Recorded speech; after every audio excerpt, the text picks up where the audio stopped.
Et aujourd'hui, au monde entier, tout comme au Bénin, nous recherchons des solutions pour la cohésion sociale. Curieusement, dans le même temps, le monde entier est en train de rechercher des solutions pour les effets du changement, la lutte contre les effets du changement climatique. Dans le département du Plateau, selon une étude effectuée par BUD en 2013, le département du Plateau à lui seul compte près de 587 forêts sacrées. Ce qui est une opportunité à conserver. Donc, au lieu qu'on se batte en tant que chrétiens, musulmans ou traditionnalistes, nous devrions mettre de côté de religion et savoir que les arbres qui sont dans les forêts sacrées participent à l'équilibre écologique. Ces arbres permettent de préserver les sols. Ces arbres permettent de donner de l'oxygène et de capter le dioxyde de carbone. En un mot, ces arbres sont une solution pour la lutte contre les effets du changement climatique. C'est avec une grande joie et un profond sens de responsabilité que je prends la parole au nom du réseau des ONG pour les objectifs de développement durable, ROAD, à l'occasion du lancement officiel de la 3e édition du festival Cohésion sociale, solidarité et du vivre ensemble. C'est tout le sens du thème de cette édition, nos traditions au service du climat et de la paix. Nous voulons montrer que nos traditions ne sont pas seulement un héritage du passé. Elles peuvent également contribuer à construire notre avenir, à renforcer le dialogue, à préserver notre environnement et à consolider les liens entre les communautés. Notre démarche n'est pas de remettre en cause les traditions, pas du tout, les croyances ou les identités culturelles.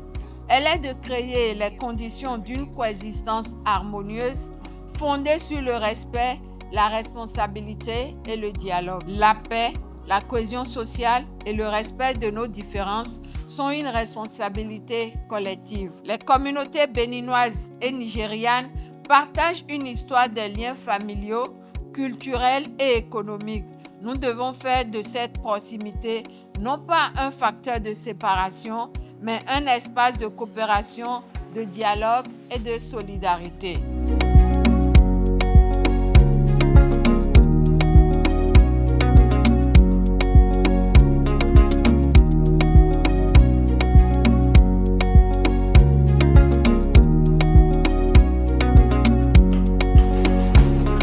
Cet événement est bien plus qu'une célébration culturelle.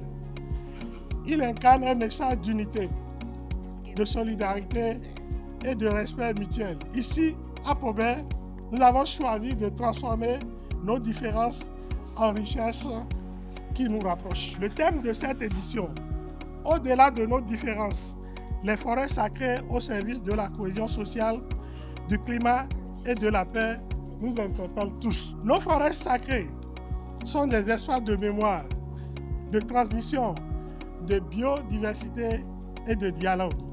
Elles constituent une part essentielle de notre identité et doivent être protégées et valorisées pour les générations futures. Notre diversité culturelle et religieuse ne doit pas être une source de division.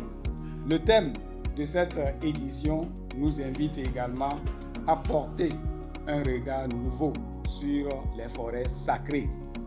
Ces espaces ne sont pas uniquement des lieux associés aux traditions et à la spiritualité.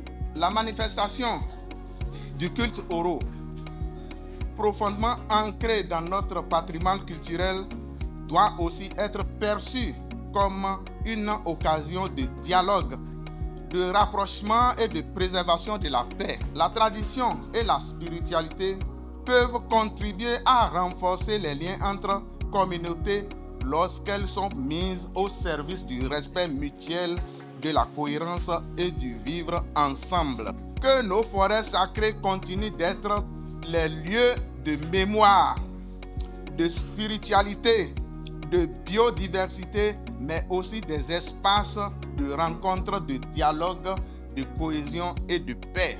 Nous connaissons des monos, nous sommes au moins à 180 millions de dollars pour le Bénin.